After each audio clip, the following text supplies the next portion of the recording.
नमस्कार दोस्तों, आपका स्वागत है अपनी YouTube चैनल PFP में। आज हम प्रिंस पाइप्स के बारे में चर्चा करने वाले हैं। स्टॉक फिलहाल हमें 550 पर दिखाई पड़ता है, जबकि स्टॉक का जो ऑल टाइम हाई है 900 के करीब है। फिलहाल स्टॉक में अच्छी खासी गिरावट हो चुकी है। तो ऐसी सिचुएशन में एज ए रीटेलर हमारा प्लान क्या होना चाहिए, इसके बारे में आज हम चर्चा करने वाले हैं।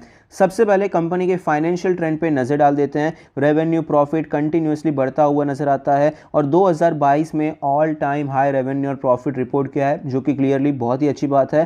फाइनेंशियल ट्रेंड तो हेल्दी चल रहा है। रिटर्न रेशियोज के बारे में बात करें तो ROE 20% है, ROC 27% है, ROA 13% है। रेशियोज काफ़ी अच्छे हैं, लेकिन पिछले साल के मुकाबले डिटोरिएट होते हुए नजर आते हैं। ये सिचुएशन अच्छी नहीं है।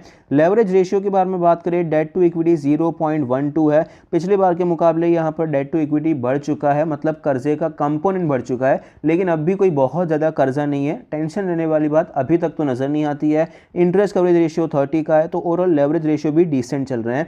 शेयर होल्डिंग पैटर्न के बारे में बात करें, टोटल प्रमोटर होल्डिंग है 62.94%, जिसमें से कुछ भी प्लेज नहीं है। Mutual fund 10%, other DII 4%, FII 4%, retail and other category में 18.5% की हिस्सेदारी है। Shareholding pattern overall decent चल रहा है। अगर इंस्टीट्यूशंस का इंटरेस्ट थोड़ा ज़्यादा होता तो और अच्छा हो जाता। म्यूचुअल फंड तो यहाँ पर अपना स्टेक कंटिन्यूसली बढ़ाते जा रहे हैं, लेकिन अदर DII और FIIs यहाँ पर अपना स्टेक कम कर रहे हैं और रिटेलर्स अपना स्टेक यहाँ पर बढ़ाते हुए नजर आते हैं। तो थोड़े से नेगेटिव पॉइंट्स हमें रीसेंट ट्रेंड में दिखाई पड़ते हैं। वैल्यूएशन के बारे में बात करें, 41 का पी रेशियो है, जो कि हिस्टोरिकली हायर साइड पे है। सेक्टर का पी रेशियो 30 का है, तो क्लियरली सेक्टर के मुकाबले भी प्रीमियम चल रहा है और हिस्टोरिकली भी प्रीमियम चल रहा है। प्राइस टू बुक रेशियो 4.8 है, जो कि हमें एवरेज साइड पे ही नजर आता है। तो वैल्यूएशन फिलहाल इतना ज़्यादा अच्छा नहीं है। ऐसा नहीं है कि ओवर वैल्यूड है, लेकिन आपको बहुत ज़्यादा सेफ्टी क्वेश्चन यहाँ पर नहीं मिलता है।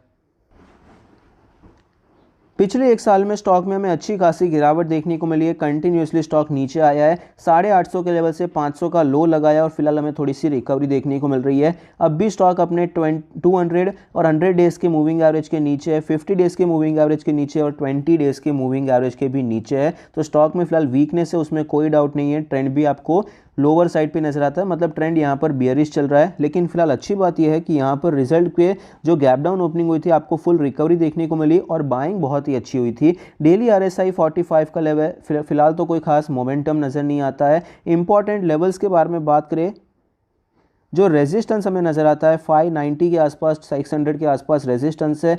सपोर्ट के बारे में बात करें, इमीडिएट सपोर्ट हमारा 550 का लेवल हो जाता है। डेली चार्ट पर तो फिलहाल हमें 550 590 यही जोन नज़र आता है। अगर हम वीकली चार्ट पे चलते हैं तो ऑफकोर्स हमारे लेवल्स बदलते हुए नजर आएंगे।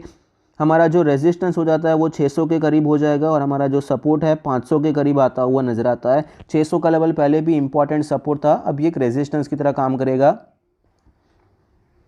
मंथली चार्ट पे चलते हैं। मंथली चार्ट पे अगर हम देखने जाते हैं तो यहाँ पर हमारा रेजिस्टेंस सेम है और हमारा जो सपोर्ट है वो भी सेम ही नज़र आता है। मेन रीज़न इसका ये है कि यहाँ पर आपको एक बहुत ही बड़ी कैंडल देखने को मिली थी, उसका लोअर साइड 500 के करीब है। तो ये लेवल जब तक ये होल्ड करता है अच्छी बात है, अगर ये लेवल तोड़ देता है तो वापस स्टॉक में गिरावट हो सकती है। हमने बहुत टाइम के पहले ही डिस्कस किया था कि भाई स्टॉक में आपको एक पैटर्न बनता हुआ नजर आता है। अगर ये सपोर्ट तोड़ देता है तो स्टॉक आपको तेजी से नीचे आता हुआ नजर आ सकता है। जिस प्रकार से इंडिया मार्ट में गिरावट हुई थी, इसी प्रकार का पैटर्न वहां पर भी बनता हुआ नजर आया था। लेकिन यहां पर मेन डिफरेंस ये था कि इंडिया मार्ट में जो कैंडल्स थी बहुत ही बड़ी थी, रेड कलर की कैंडल्स, ऊपर के लेवल से रिजेक्शन काफी स्ट्रांग था। यहां पर देखिए रेड कलर की कैंडल इतनी ज्यादा स्ट्रांग नहीं है। यहां पर रिजेक्शन स्ट्रांग था, लेकिन उसके बाद कोई फॉलोअप में उतनी बड़ी रेड कैंडल देखने को नहीं मिली, जबकि इंडिया मार्ट में काफ़ी ज़्यादा बड़ी रेड कैंडल्स थी। तो हमने यहाँ पर कुछ दिनों बाद, कुछ हफ्तों बाद डिस्कस किया कि भाई स्टॉक जिस प्रकार से नीचे आ रहा है, बहुत तेज़ी से क्रैश होगा ऐसा लगता नहीं है। स्टॉक आपको स्लोली नीचे आता हुआ नजर आ सकता है, टाइम करेक्शन दिखा सकता है। और लास्ट वीडियो में हमने डिस्कस किया था कि टाइम करेक्शन चल रहा है, प्रीवियस ट्रेंड बुलिश था और टाइम करेक्शन चल रहा है, तो यहाँ से कौन से भी एक लेवल से आपको एक बहुत ही अच्छी बाइंग एमर्ज होती हुई नजर आ सकती है।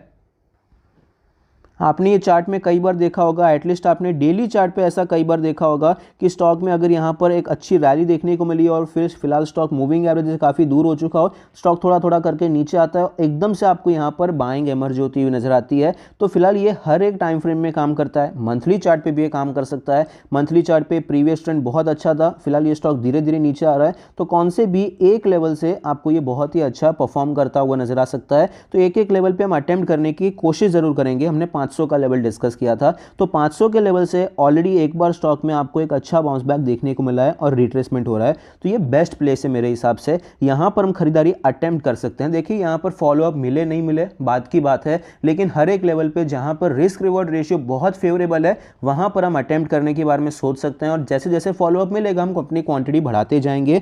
फिलहाल यहाँ पर आपको एक बहुत ही अच्छा बाउंस बैक देखने को मिला, स्टॉक नीचे आ रहा है। अभी अगर स्टॉक ऐसा ऊपर जाता है, ये लेवल तोड़ देता है, मतलब हमें एक फॉलोअप देखने को मिल गया है, हम एंटर कर सकते हैं। 590 600 का जो रेजिस्टेंस है, अभी अगर ये स्टॉक आपको तोड़ता हुआ नजर आता है तो हमारी एंट्री बहुत अच्छी बनेगी। 600 का हमारा बाइंग प्राइस रहेगा और हमारा स्टॉप लॉस रहेगा 550 का लेवल। 10% का भी यहाँ पर स्टॉप लॉस नहीं है, और हमारा जो टारगेट हो जाएगा ऑफकोर्स बड़ा हो जाएगा। 50% का लेवल तो हो ही जाएगा, क्योंकि ऑल टाइम हाई 900 रुपये का लेवल है, 600 पे खरीदारी कर रहे हैं। 50% का 40-50% का हमारा टारगेट बनेगा। तो इस हिसाब से रिस्क रिवॉर्ड रेशियो काफ़ी अच्छा नजर आता है। फुल क्वांटिटी में एंटर नहीं होना है, हम यहाँ पर एंटर होएंगे 30% की क्वांटिटी में। स्टॉक में फॉलोअप मिलता है, ये लेवल 650 680 के ऊपर जाता है, बाकी का 30% ऐड करेंगे, और 720 के ऊपर जाता है तो बाकी का 30-40% ऐड करके फुल क्वांटिटी में एंटर हो जाएंगे। और लॉन्ग टर्म के बारे में बात करें तो लॉन्ग टर्म के लिए भी मैं तो यही प्रेफर करूंगा कि जो हमने पोजिशनल ट्रेड में डिस्कस किया है उसी हिसाब से फॉलो कीजिए। बस डिफरेंस ये रहेगा, आपका कोई टारगेट नहीं रहेगा, आप यहाँ पर लॉन्ग टर्म के लिए होल्ड करेंगे और स्टॉप लॉस को ट्रेल करते जाएंगे। इस हिसाब से आप प्लान कर सकते हैं। फिलहाल यहाँ पर स्विंग ट्रेड के बारे में बात करें तो स्विंग ट्रेड में कोई खास अपॉर्चुनिटी ऐसा मुझे लगता नहीं है। स्विंग ट्रेड के लिए एक बार अच्छा खासा ट्रेंड एस्टैब्लिश हो जाने दीजिए, उसके बाद हम स्विंग ट्रेड कर सकते हैं। अभी क्या है, छोटे स्टॉप लॉस रख के ट्रेड करेंगे तो वॉलेटिलिटी में स्टॉप लॉस हिट हो सकते हैं। पोजिशनल ट्रेड फिर भी ठीक है, अटेम्प्ट किया जा सकता है, लेकिन स्विंग ट्रेड में स्टॉप लॉस भी छोटे रखने हैं, टारगेट भी आपको छोटे ही रखने हैं, और ट्रेंड जब बियरिश रहता है तो ऊपर के लेवल से सेलिंग प्रेशर भी कभी भी बन सकता है। इसीलिए स्विंग ट्रेड अभी अवॉइड करेंगे तो मेरे हिसाब से अच्छा रहेगा। आई होप आपकी वीडियो पसंद आता है, कुछ सीखने को मिलता है। Thank you, stay happy, happy investing.